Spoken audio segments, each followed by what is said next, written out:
Aduh, mau weekend, kepikiran pengen punya mobil, tapi bingung. Pengen ngambil yang listrik, apa ya? Halo Sobat Medcom. Aduh, jumpa nih bersama saya Denny Fauzan di live TikTok Medcom. Nah, sebenarnya nih gue lagi, boleh lah ya gue lo ya, lagi bingung nih pengen nyari mobil, cuman gue bingung, pengen mobil listrik yang harganya yang murah-murah aja deh, tapi tipenya jenisnya mobil listrik apa konvensional ya. Ini lagi galau nih, gue segalau-galaunya. Cuman gue butuh insight dari teman gue sih, salah satu redaktur otomotif di Medcom ID. Assalamualaikum. Waalaikumsalam. Garuda, Bang Uda. Ngapain ini, brother? Ya, lagi galau sebenarnya Bang Uda nih. Wah, jangan galau-galau. Nah, kalau Awal biar tahun. gak galau gimana biar gimana? Jangan galau-galau awal tahun ini, brother. Iya, jadi gini Bang Uda. Aduh, Gimana? ini kan mau weekend nih, Ya. mana awal tahun, teman-teman gua. Waduh, si ini udah beli mobil listrik Bang Uda. Mobil listrik? Yang satu temen gua tongkrongan satu lagi mobil listrik lagi. Cuman dalam hati gua kan kebiasaan punya mobil konvensional ya, maksudnya Bahan bakar ya. bahan bakar ya, maksudnya lebih nyaman aja gitu. Jadi kayak kalau misalkan kekurangan bensin di sini ada di sini gitu. SPBU banyak lah ya. Nah, SPBU banyak. Jadi iya. ketakutan jarak tempuh berarti ya. Ketakutan jarak tempuh, terus ketakutan tiba-tiba lowbat. Ya kayak HP aja. Oh, Ya kan? iya. Kalau kita lupa bawa charger, aduh, gimana nih lowbat. Nah, mobil listrik gimana sih Bang Uda? Gue butuh insight deh dari lo deh. Biar gue agak gampang nih ya. Jadi sebenarnya kalau kita pengen beli mobil listrik ya, ini juga buat sobat Medcom nih, buat yang belum pernah nyobain mobil listrik dan pengen beralih ya, karena sekarang kan banyak orang yang bilang memang biaya operasional mobil listrik itu sangat murah gitu. Murah. Jadi ibaratnya saya pun merasakan itu dari kalau misalnya kayak yang biasanya saya pakai mobil berbahan bakar dengan 2000 cc, itu saya isi sebanyak 300.000 rupiah dipakailah misalnya aktivitas untuk meliput pameran misalnya yang biasa di GI Expo, dan saya kan tinggal Tangerang nih. Iya. Nah, Berarti tinggal Tangerang itu 3 kali pulang pergi itu biasanya sekitar 300.000. Itu udah kedip-kedip. Udah kedip-kedip. Nah, 3 kali ya pulang pergi ya, Tangerang, Jakarta Utara, Tangerang, Jakarta Utara 3 kali. Nah, ketika saya cobain mobil listrik, ini beragam merek ya. Itu cuma isi sekitar 120.000. Itu udah pakai 3 kali pulang pergi Tangerang, Jakarta Utara.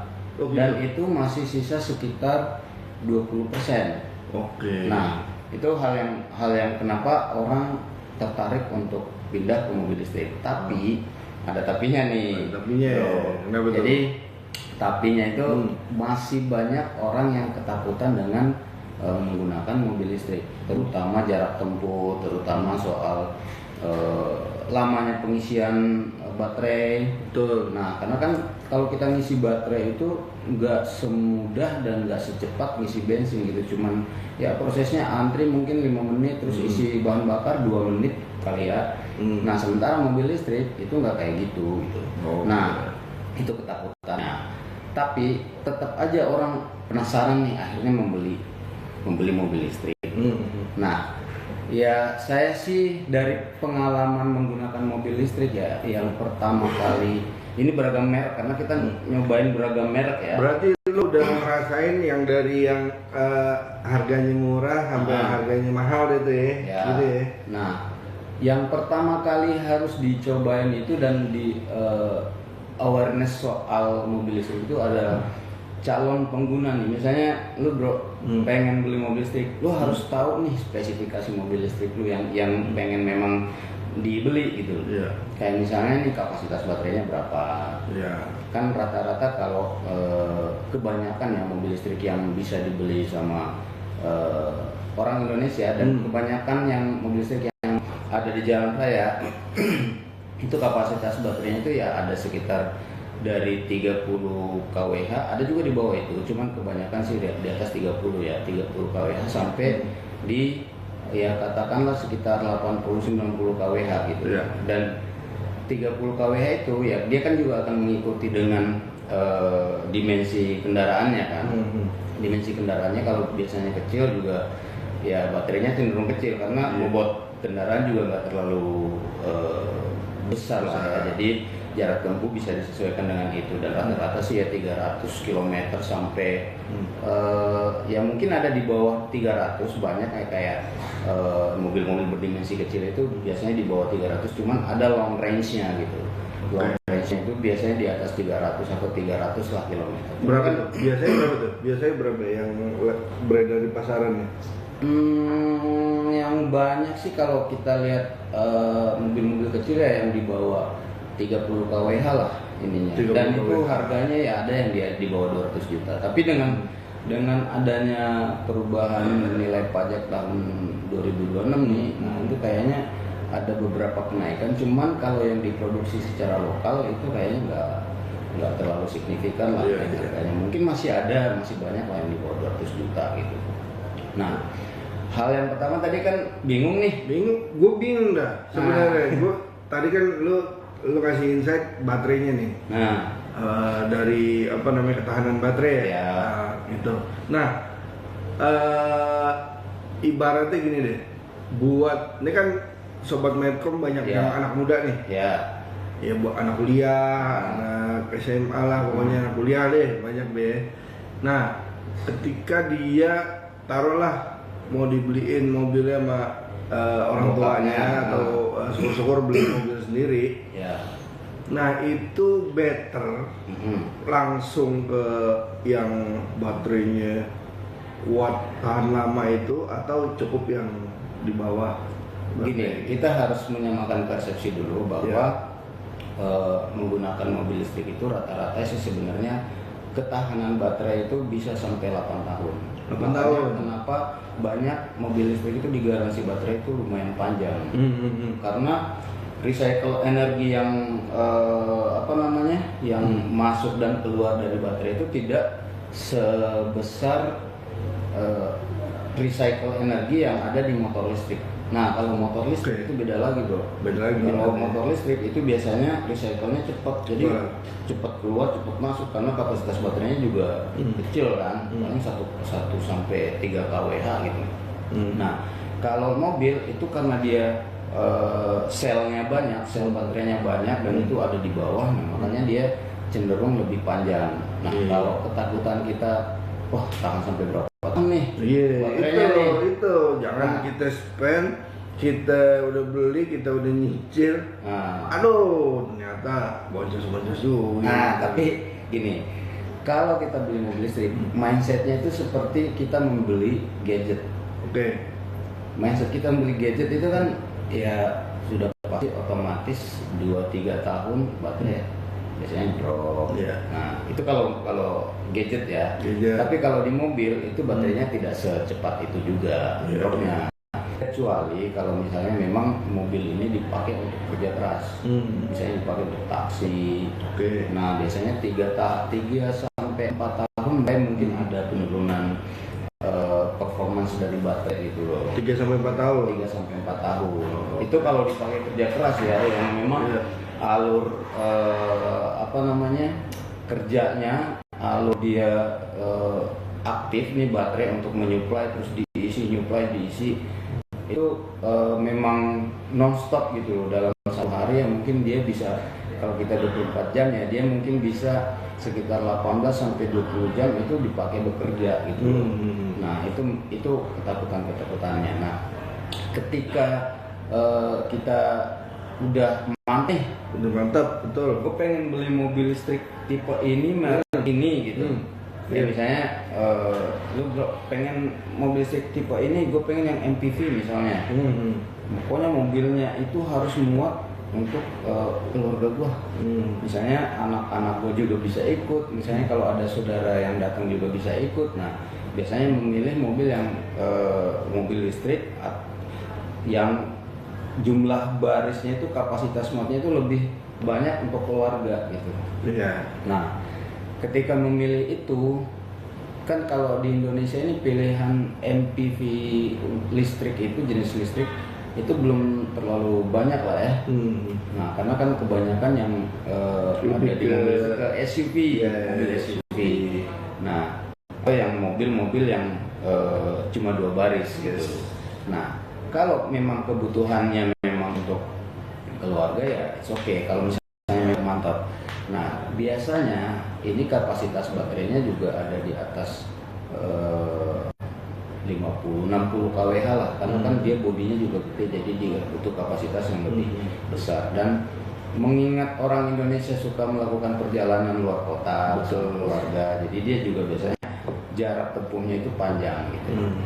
Nah, ketika sudah mantap membeli mobil MPV, nah harus tetap mengetahui mana fitur-fitur yang memang harus disesuaikan nih. Betul. Karena kan apa aja tuh? Karena kan ada juga fitur-fitur yang memang orang nggak terlalu suka gitu. Apalagi Bung Denny misalnya udah terbiasa bawa mobil berbahan bakar nih, tiba-tiba bawa mobil listrik itu fitur-fiturnya banyak disesuaikan. Jadi misalnya kayak fitur Advanced Driving Assistance System. Nah, itu fitur ADAS. Itu kan kadang-kadang kalau orang tidak terbiasa dengan itu, akhirnya dia fitur ngerem sendiri untuk menjaga jarak. Nah, itu ketika memang ada setelan khusus kayak misalnya setelan jauh, menengah dan dekat. Artinya mobil ini baru akan ngerem sendiri, ngerem mendadak itu ketika jaraknya dekat, atau ngerem jaraknya menengah, sedang atau yang jarak jauh. Nah, kadang-kadang orang lupa nyetel itu ketika naik di mobil gitu loh. Karena ada mobil yang itu kudu di setel tuh kalau di mobil listrik. Iya. Kecuali kalau misalnya udah terbiasa, udah ada sistem loginnya, karena kan biasanya ya mobil listrik itu sekarang udah canggih-canggih. Jadi kayak udah punya aplikasi sendiri. Nah, ketika kita memasukkan username terus udah set up di awal dan kita jadikan sebagai default, itu kita nggak perlu nyeting itu lagi. Tapi kalau misalnya kita baru kayak misalnya pengen ya nggak mau di kendaraan itu ada data kita, karena kan sekarang lagi rame nih kebocoran data mobil-mobil canggih tuh. Jadi orang tidak mau masukin data di situ gitu. Makanya udahlah gue pakai apa adanya aja, nggak perlu masukin username dan sebagainya. Nah, ketika kita masukkan username biasanya itu memang udah default. Jadi apa yang kita setel itu udah default seperti itu. Iya, kalau mobil listrik kan pernah nyobain beberapa kali ya di pameran mobil tentunya ya. Dia ngeremnya gitu tuh ya. Regenerative braking. Kayak kita udah ini tapi dia masih agak maju dikit gitu. Beda sama ini deh yang biasa kita ini. Jadi di mobil-mobil listrik itu biasanya ada setelan pengereman juga. Jadi pitch-nya berapa banyak kita nginjak pedalnya itu bisa disesuaikan. Bisa di-setel. Ada yang comfort, ada yang mode sport. Nah, biasanya kalau mode sport itu memang ketika kita nginjak rem itu memang agak terasa keras, tapi itu lebih pakem. Nah, itu biasanya mode sport seperti itu. Nah, kalau yang comfort biasanya kita agak dalam tuh nginjak remnya. Biasanya pitch remnya itu agak dalam. Nah, itu biasanya jadi penyebab kita itu kadang-kadang jadi kagok gitu loh pakai mobil listrik itu. Jadi makanya kita bagaimana kalau misalnya kita udah menetapkan untuk membeli mobil listrik dan ingin segera bisa beradaptasi dengan kendaraan yang kita bawa gitu, karena itu nggak butuh adaptasi banget gitu, apalagi kalau misalnya kita sehari-hari memang menggunakan mobil berbahan bakar ya. Karena ya rata-rata mungkin yang mobil berbahan bakar yang tipe-tipe yang terbaru juga sekarang udah banyak yang dilengkapi dengan sistem ADAS kan. Tapi harus tetap ya aware dengan setelan-setelan yang ada di mobil listrik, karena itu sangat-sangat berbeda feelingnya gitu loh ketika kita ingin sesuatu yang sama seperti kita membawa mobil berbahan bakar, feelingnya sama dengan membawa mobil listrik, itu harus butuh penyesuaian. Karena tidak akan pernah sama, Bung Den. Siap. Nah, sebelum kita lanjut, kita sapa-sapa dulu nih. Ada OJ, ada Jamrok naik. Waduh. Ada Bung Jamrok. KDKW nih pasti yatin nih ya. Ada Fajar, Rio Dasanok, Pindo Gading, Denim. Iya, tampaknya orang dalam semua ya. Oke, buat teman-teman yang mau bertanya, kita tampung, silakan tulis aja di kolom komen. Jadi yang kan ada beberapa teman-teman juga yang udah pakai mobil listrik ya. Iya, ada. Mungkin kalau misalnya memang ada kebingungan, kita bisa diskusi. Boleh. Ya karena setidaknya mungkin karena saya sudah beberapa kali nyobain ya, karena ada beberapa fitur memang yang tidak bisa diatur di satu tipe mobil listrik gitu. Kayak misalnya regenerative braking. Tidak semua mobil listrik, walaupun rata-rata rata-rata menyediakan pengaturan itu, tapi tidak semuanya menyiapkan gitu loh. Ada juga yang mungkin nggak banyak sih, tapi ada juga yang memang ya defaultnya memang udah seperti itu gitu, jadi nggak bisa di setting lagi. Pokoknya itu udah settingan pabrik gitu ya. Jadi kan ya kayak hari ini saya bawa satu mobil listrik ya, mungkin agak kagok juga ya, karena kan ada kalau kita mengaktifkan regenerative braking ketika pedal gas diangkat, itu biasanya regenerative brakingnya itu akan bekerja secara spontan. Enggak, misalnya kayak gini, langsung ada efek ngerem gitu, tapi dia pelan-pelan. Nah, itu efek regenerative braking itu biasanya bekerja kalau dia di setup dengan sesuai dengan kayak misalnya dia smooth atau medium atau hard. Nah, semakin dia di setup lebih tinggi regenerative brakingnya, itu memang energi yang balik mengisi ke baterai itu memang lebih besar. Tapi efeknya juga bikin kayak agak gitu loh, kayak ngeremnya tuh kayak gitu ini banget.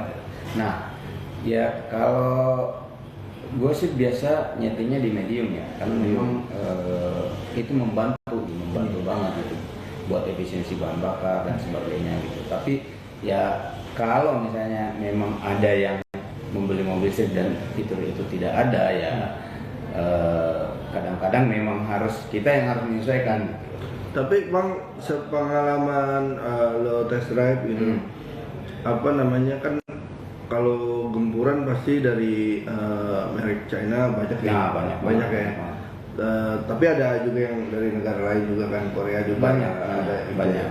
Nah, kan mobil Eropa juga. Betul, Eropa juga ada. Nah, sepengalaman lo test drive itu, bawalah kemana gitu, paling enak fiturnya dari Eropa atau tetap dari China atau tergantung kelasnya kan Den. Oh, tergantung kelas ya itu ya. Segmennya kalau biasanya dia mobil mewah, ya tentu kita juga akan lebih banyak bisa memaksimalkan fitur-fitur itu gitu. Oh gitu. Tapi pada dasarnya ya, kalau fitur-fitur dasar kayak regenerative braking, terus sistem ADAS, terus apalagi ya pengaturan. Nah ini ya pada dasarnya sih standar aja, sama semuanya, sama hampir sama lah feeling. Makanya ketika orang yang sudah lama menggunakan mobil berbahan bakar ICE, ketika dia bawa mobil listrik, antara mobil listrik satu dengan mobil listrik yang lain, itu pasti akan bilang sama aja feeling itu loh. Karena pada dasarnya sistem mobil di mobil listrik itu bekerja ya hampir sama semuanya gitu. Soalnya gue bingung gini, wah model yang dari China udah oke semua nih, sporty semua, harga juga bersaing kan. Nah yang Eropa juga wah keren, dari Korea juga tuh ya kan. Waduh gimana itu ya, gue kadang terjebak di desain, terjebak di harga gitu. Jadi cuman kalau dari lo pasti ini ya untuk yang awal gitu pasti perhatikan fitur semua fitur karena ya apa yang memang dibutuhin. Karena ada gini loh, ada mobil listrik yang ketika kita naik itu nggak ada tombol pak. Tombolnya cuma kiri kanan, yang setir, kayak cuma dua gitu kan. Ini mobil apaan, tombolnya nggak ada gitu. Terus tombol untuk ngatur spion kiri kanan itu nggak ada. Terus tombol untuk ngatur regenerative braking nggak ada. Pokoknya tombol kalau start stop yang ketika kita di lampu merah dia berhenti sendiri tanpa harus nginjak rem itu nggak ada gitu. Semuanya loh kok ini mobil kayak gini gitu. Nah itu ada yang senang seperti itu, ada juga yang senang melihat tombol. Nah kalau kayak gue nih tipe orang yang suka dengan tombol. Karena kenapa? Ya gue tuh bisa mengatur dengan menghafal posisi tombol itu, kayak misalnya posisi mode berkendara aja. Mode berkendara misalnya kan ada yang nggak menyiapkan itu gitu. Dia cuma bisa mencet di layar tengah itu berkendara sport, eco, mode. Nah padahal ketika kita butuh nih misalnya di jalan, kok gue pengen nyalip nih mobil yang di depan nih, tapi gue pengen nggak mau lihat ke layar, tinggal mencet di tombol aja kan. Nah ada orang yang suka memang di mencet tombol itu. Atau misalnya regenerative braking itu juga cukup membantu ketika kita bisa mencet tombol gitu. Kalau ini bagi gue pribadi ya, jadi bisa mencet tombol. Jadi misalnya nih kalau di jalan tol kan misalnya kadang kondisi lengang kita pengen ngebut, nggak pengen dong istilahnya kaki itu nginjak pedal gas terus gitu, mantengin di situ kan pegel juga pak. Nah kadang-kadang kita pengen nyetel ke mode yang paling ringan gitu loh, regenerative brakingnya, jadi kaki tidak terlalu nempel dalam ke pedal gas gitu. Jadi ya ketika mode turunan tiba-tiba kita mendapatkan turunan gitu, belok. Nah itu kalau misalnya kita harus nyetel di layar monitor tengah lagi, itu biasanya malah jadi ribet gitu loh. Jadi kayak apalagi kalau misalnya orang yang gampang distract ininya, fokusnya itu kan malah bisa jadi bahaya gitu. Tapi kalau memang cuma fiturnya memang cuma bisa diatur di situ ya satu-satunya cara ya berhenti sejenak, ngatur, jalan lagi. Udah gitu ada beberapa merek indikatornya ada di ini, di kaca depan. Head up display. Head up display. Iya kayak di kaca ini nih. Bukan di kaca display ini, tapi ada di situ. Nah itu kadang keder juga tuh. Sebenarnya kalau head up display itu dia itu adalah mirroring aja. Mirroring. Tapi pengaturan utama itu biasanya di layar tengah sama di layar sini. Biasanya kalau di layar utama untuk indikator-indikator kayak kecepatan dan sebagainya itu memang bisa di setel dari tombol-tombol yang ada di kemudi. Nah itu biasanya di situ. Berarti bang kalau ngomongin tadi baterai lagi, makin kita itu tergantung cara berkendara kita ya. Cara berkendara ya, berarti sama aja sama yang bahan bakar ya. Kalau sebelum turun juga tetap cepat habisnya gitu kan. Nah ada juga orang kadang-kadang bingung ketika dia udah masang mode eco, misalnya ekonomis nih, kan ada eco, normal, sport, ada juga yang fitur-fiturnya memang ditambahin, ada kayak sampai lounge. Lounge itu ketika kita dari itu bisa ini dinner, kalau dinner kan LAUNCH. lounge. Saya kira lounge. Launch control itu benar-benar ada yang nyiapin mode itu juga gitu. Nah, kadang-kadang orang bingung gitu ketika pasang mode eco kok tetap boros gitu. Nah, coba dilihat lagi cara berkendaranya. Tadinya ya istilahnya kalau anak sekarang tuh udah sekolah apa belum tuh kaki gitu loh. Ya kan? Udah sekolah apa belum tuh kaki? Karena kadang-kadang kita juga butuh memahami ya kalau misalnya mode eco tapi kaki juga tetap seruntulan ya tetap aja gitu. Karena yang namanya energi dari baterai ketika kita pijak gas itu dengan cukup dalam ya pasti juga dia akan membuang energi yang besar walaupun ada batasannya ya, karena setiap mode berkendara itu memang dibatasi. Misalnya kayak maksimal torsi yang bisa dihasilkan segini, kalau di mode normal segini, kalau mode sport ya lebih full gitu loh. Jadi memang ada batasan juga, cuma ya kalau masih tetap boros, ya itu tetap dari cara berkendara. Gitu. Cara berkendara betul. Jangan seruntulan juga lah, gitu loh. Kalau apa namanya selain itu apa namanya patut juga fitur-fitur banyak ya keselamatan yang tadi ya. Ya. Perlu diperhatikan juga. Nah kalau apa namanya gimana tuh Bang? Maksudnya biar tips nih ya. Umur baterai biar awet deh. Kalau selain cara berkendara itu. Baterai itu kan yang namanya baterai, sel baterai itu pasti ada discharging kan. Dipakai atau tidak dipakai pasti dia akan discharging sendiri. Okay. Sama semuanya. Mau baterai handphone, handphonenya coba matiin. Besok seminggu kemudian nyalain pasti tetap akan berkurang gitu. Nah, sama semuanya. Bahkan di kamera seperti itu, di drone juga seperti itu. Nah, di mobil listrik juga seperti itu, cuma memang penurunan discharging baterai itu nggak terlalu gede itu. Nah ini juga harus dipahami. Nah hal lain yang penting juga, fitur-fitur yang paling penting nih. Kadang-kadang kan orang bingung gitu. Kok nih mobil nggak bisa jalan gitu? Udah dimasukin D. Nah itu gimana? Gitu loh. Padahal rem parkir juga udah dilepas. Itu kenapa tuh Bang? Sabuk pengaman. Belum dicelekin.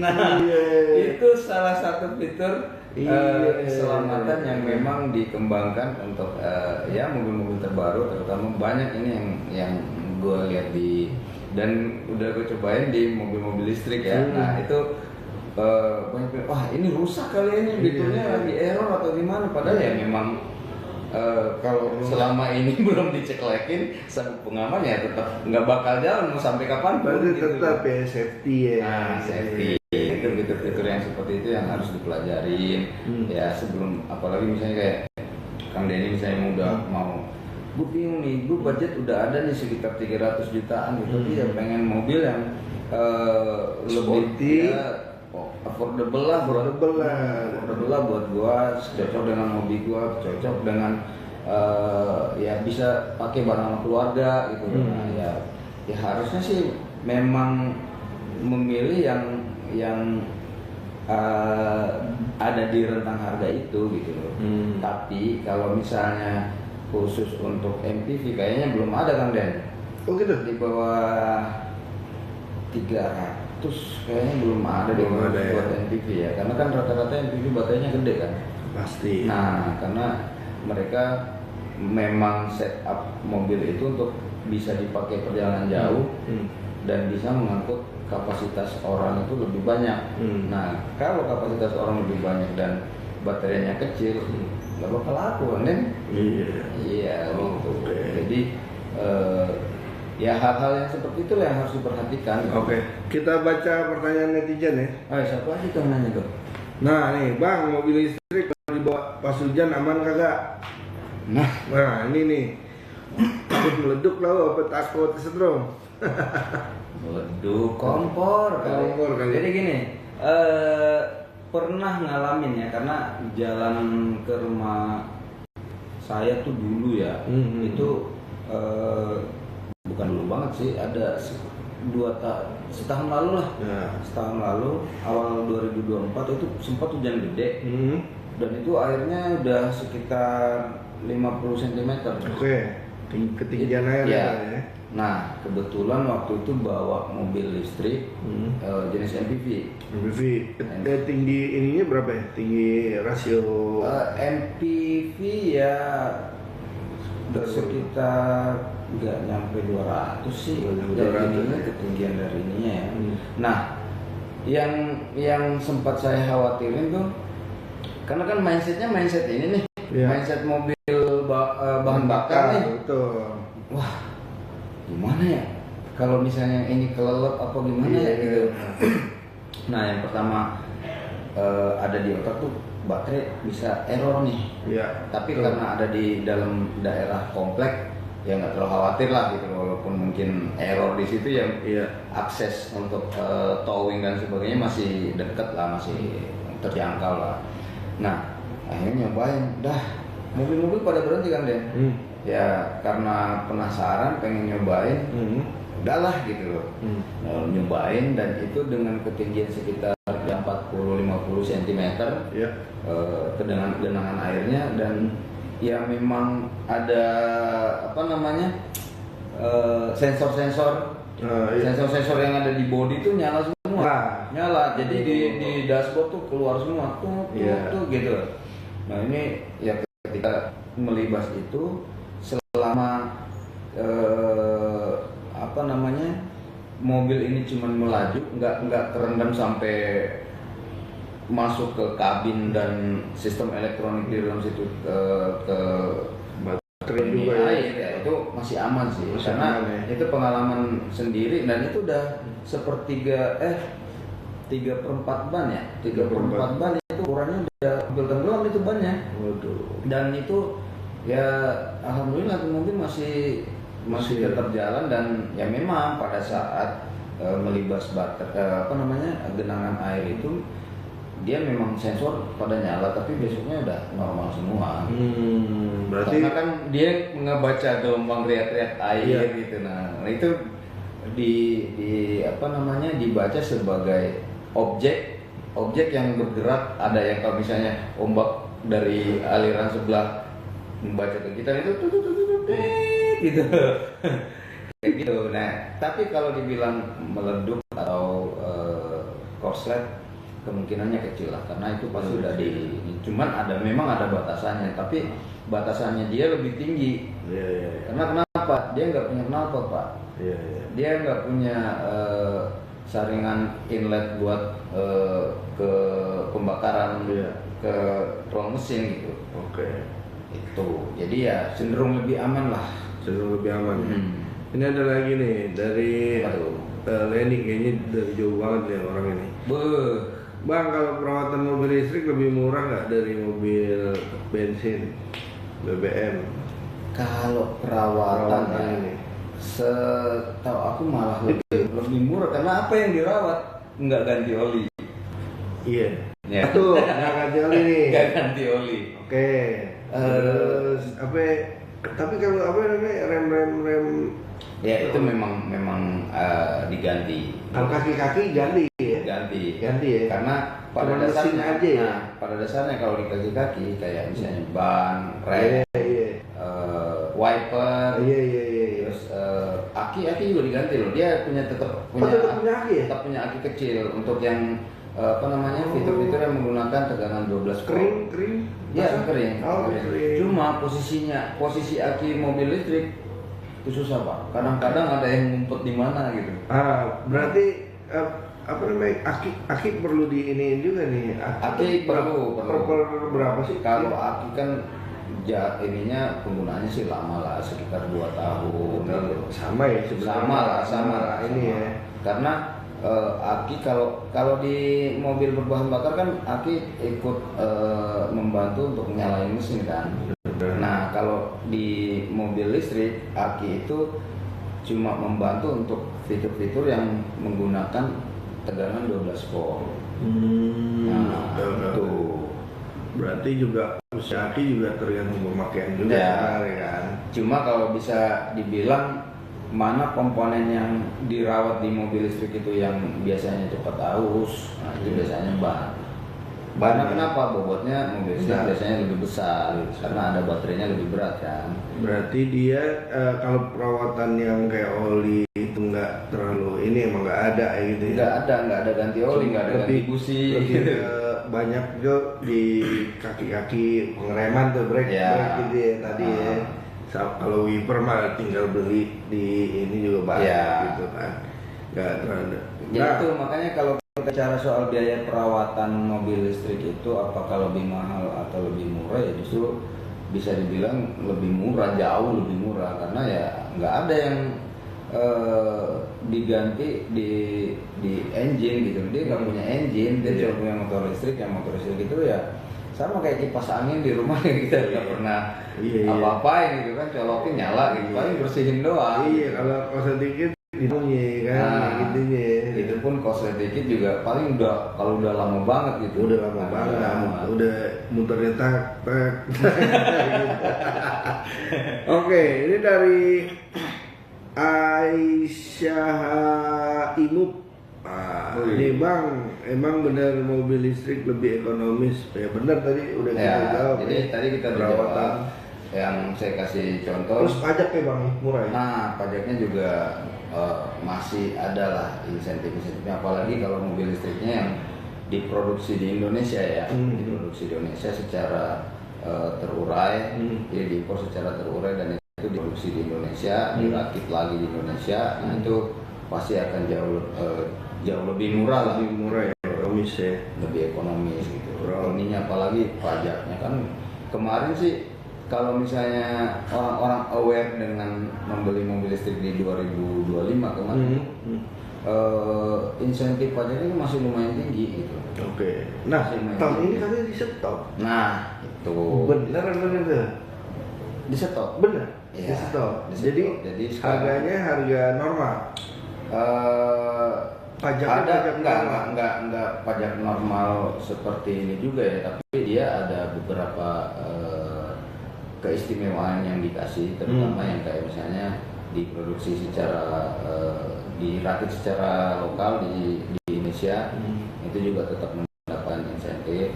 Tapi insentif yang PPNBM dan sebagainya gitu, nah itu yang kemarin diisukan dicabut kan, dan memang resmi dicabut.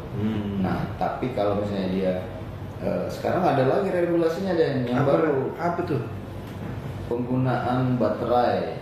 Baterai kan kebanyakan kalau lithium ferrofosfat, betul, itu kan dari luar. Oke. Nah, sementara Indonesia cuma punya nikel nih. Oh iya, betul. Oke. Mobil listrik yang pakai baterai dari nikel itu insentifnya akan lebih gede daripada mobil listrik yang menggunakan LFP. Wow. Itu regulasi dari pemerintah. Cuma kan isu keselamatan dan keamanan penggunaan baterai itu kan masih jadi isu besar. Iya. Nah, makanya sekarang banyak pabrikan mobil listrik yang dari luar. Ya kalau misalnya memang mau mendapatkan insentif yang lebih besar, ya dia harus mengembangkan baterai yang berbahan baku dari nikel itu kan. Iya. Tuh. Nah, iya sih kalau misalkan Nikel tadi keluar nikel. Iya, apa namanya? Ntar kalau itu bisa kita bahas dalam lagi nanti. Itu di next episode episode lah. Ya, ini apa namanya, Bang, mobil listrik katanya bisa ngecas di rumah ya? Bisa dong. Bisa. Kan ditawarin nih pasti ya, promo gitu ya. Nah, jadi gini, sekarang itu kadang-kadang PLN itu ngadain kalau pas 17 Agustus loh. Promo pemasangan harga 50% lebih murah. Biasanya 15 juta kan, 14 juta itu untuk spesifikasi 7 kW. Jadi 7 kW 7.700 watt. Nah, 7.700 watt. Tapi itu dedicated ya. Ya, buat hanya ngecas aja, jangan digabungin ke listrik rumah gitu. Nah, ini banyak yang salah persepsi juga soal pemasangan charger di rumah gitu. Jadi dia cuma pasang wall chargingnya dan menggunakan listrik rumah yang mungkin cuma 5.000 watt gitu kan. 3.000, Ya. 2.200. 2.200 lah, nggak cukup lah. Ya. Pasti akan turun listriknya karena kenapa? Ya nggak cukup buat mobil listrik gitu. Nah, itu memang harus pasang instalasi sendiri, narik kabel sendiri. Nah, yang ribet itu kan kalau kabelnya kabel tanam. Perumahan yang kabelnya kabel tanam. Perumahan ya sekarang gitu ya. Perumahan modern yang sekarang udah nggak ada kabel listrik di atas. Itu lebih ribet masalahnya, makanya biasanya biaya pemasangan instalasi untuk narik kabel dan sebagainya itu biasanya lebih besar. Wah, berarti saya di Ciledug masih bisa nih. Nah, kalau selama masih ada kabel listrik yang lewat atas, nah itu lebih murah karena dia lebih gampang narik kabelnya buat memasang itu. Oke, ini ada dari Maca Fab, rekomendasi EV yang cocok untuk Gen Z dong. Rekomendasi EV yang buat Gen Z. Gen Z Mungkin budgetnya dulu kali ya. Budget ya, Tetap tergantung budget lah. Jadi gini, karena nggak semua Gen Z itu juga butuh mobil-mobil yang unik, yang tampilannya unik, yang apa namanya eye catching gitu kan, yang beda sendiri gitu. Nggak semuanya gitu. Ada juga yang pengen benar-benar memaksimalkan fitur-fitur dan sebagainya, dan dia pengen yang penting bisa dipakai di ganjil genap aja gitu. betul. Apalagi yang di Jakarta terutama kan. Ya gue pengen yang ini gitu, yang bisa gue pakai di ganjil genap, bisa pakai kemana-mana tanpa harus khawatir melanggar regulasi itu gitu. Nah, makanya banyak yang memperhatikan itu juga. Tapi kalau dibilang mobil yang cocok ya biasanya sih hatchback gitu, hatchback yang listrik itu juga masih banyak ada beberapa tipe yang dijual di Indonesia itu ya harganya sekitar 300 jutaan lah ya ke atas. Dan ya kalau misalnya memang butuh jarak tempuh yang lebih jauh ya biasanya sih harganya juga akan mengikuti dari 350 tipe 400 juta gitu loh.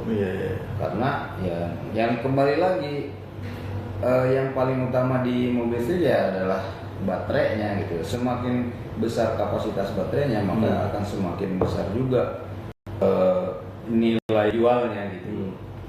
Itu. Mungkin ini apa ya?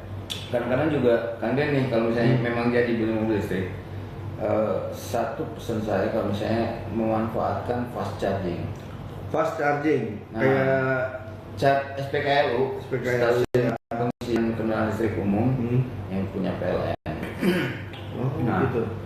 Ya, itu bisa dimanfaatkan kalau misalnya kita memang nggak mau ngecas, istilahnya kayak nggak mau pasang charging di rumah lah. Tapi betul. kalau untuk amannya baterai itu ya sebaiknya dicas di rumah aja, pasang instalasi sendiri untuk ngecas. Jadi udah bebas Jadi nyaman lah. Ya kayak misalnya nih, kalau gue dari Tangerang misalnya ada charging sendiri di rumah.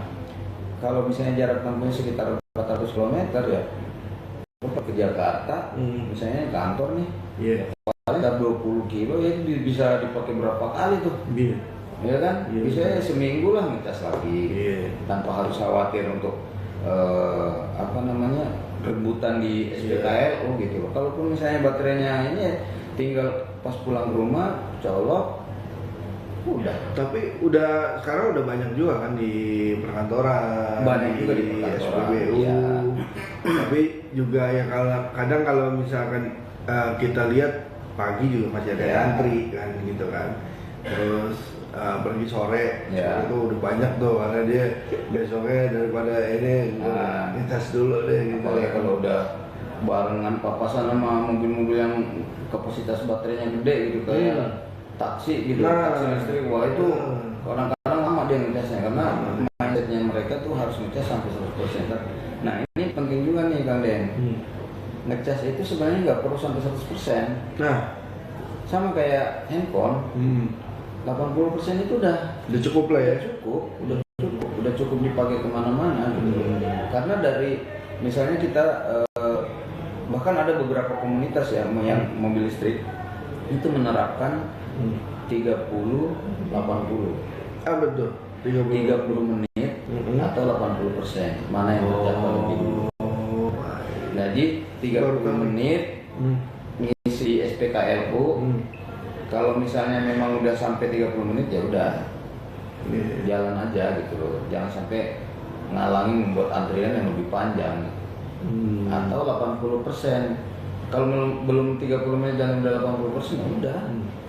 Karena dari 80 ke 100 itu malah jadi lebih lama dari misalnya dari 20% ke 80%, itu lebih lama 80% ke 100 daripada dari 20 ke 80%.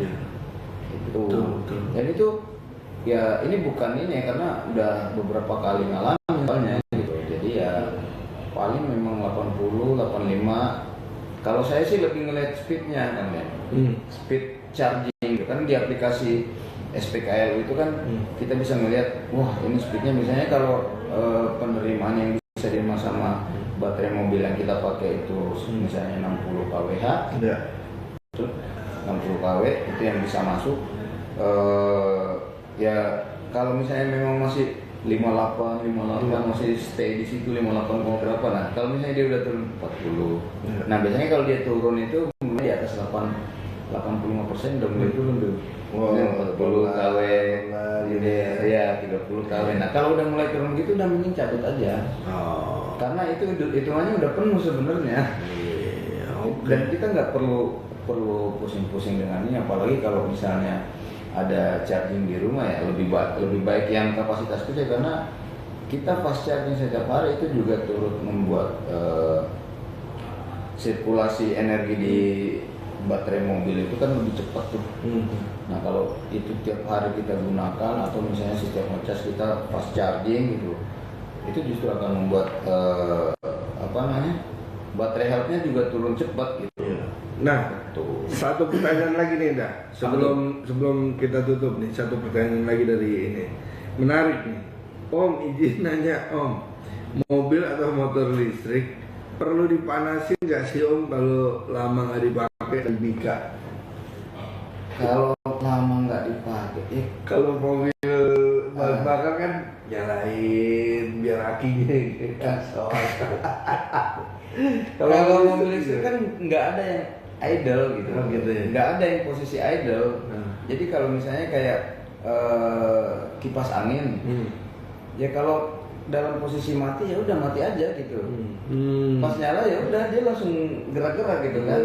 Kecuali itunya diangkat tuh. Berarti nggak perlu dipanasin tuh. Nah itu fungsinya listrik yang baterai aki kecil, yang aki 12 volt aki biasa nih. Nah itu fungsinya pas ketika kita di lampu merah. Nah dia akan memasuk listrik ke ini ya. Oh iya.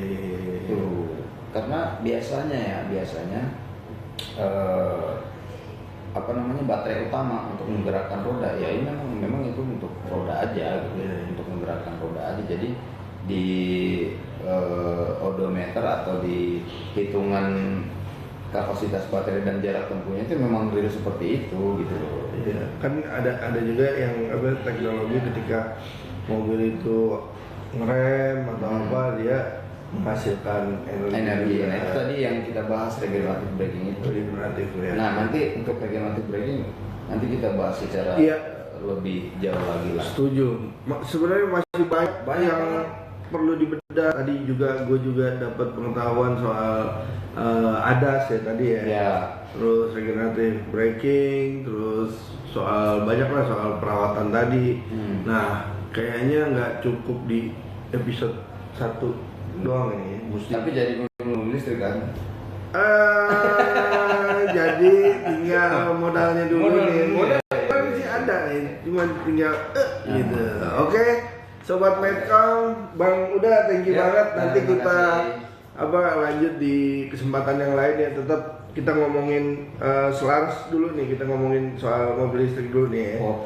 Oke, sobat Medcom, Sampai bertemu, pokoknya happy weekend dari kami dan stay safe di jalan. Oke. Mantap.